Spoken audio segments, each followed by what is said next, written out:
arms. I know we've been brought up with films, Western films. This good, decent guy doesn't get justice. He decides to pick up a gun and start seeking justice.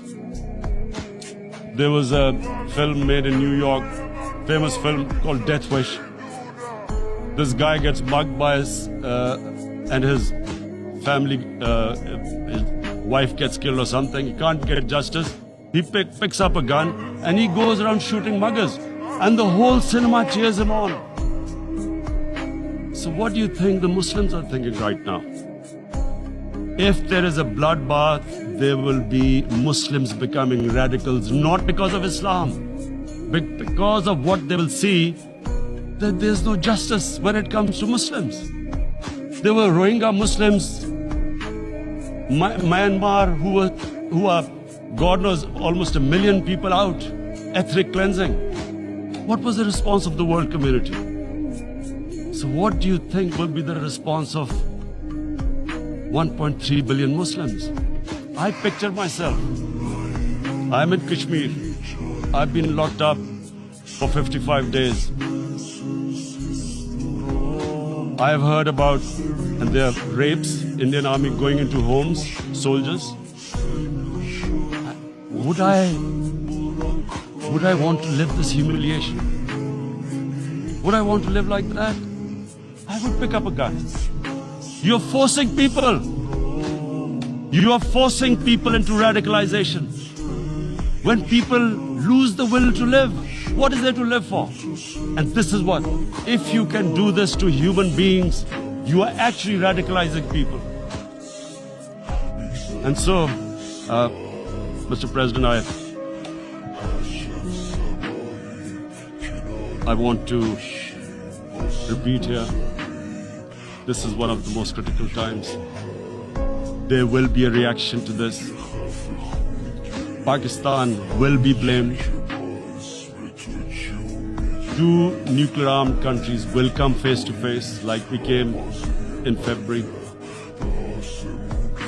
And before we head in that direction, the United Nations has a responsibility.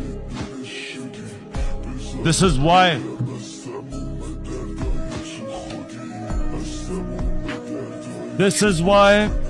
the United Nations came into being in 1945.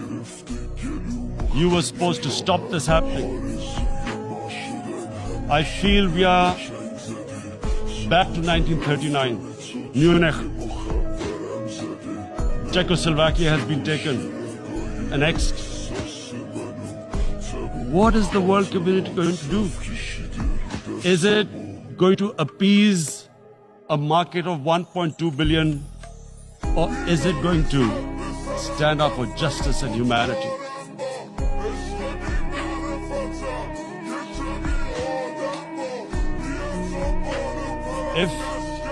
If this goes wrong, you hope for the best, but be prepared for the worst. If a conventional war starts between the 2 countries, Mr. President, if a conventional war starts, and anything could happen, but supposing a country 7 times smaller than its neighbor is faced with the choice, either you surrender or you fight for your freedom till death, what will we do?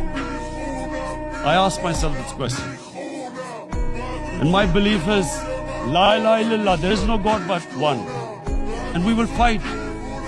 And when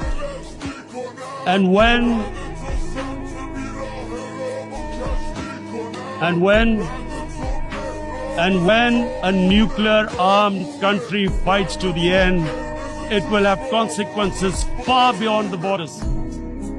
It will have consequences for the world, which is why I repeat I'm here. Because I'm warning you, it's not a threat.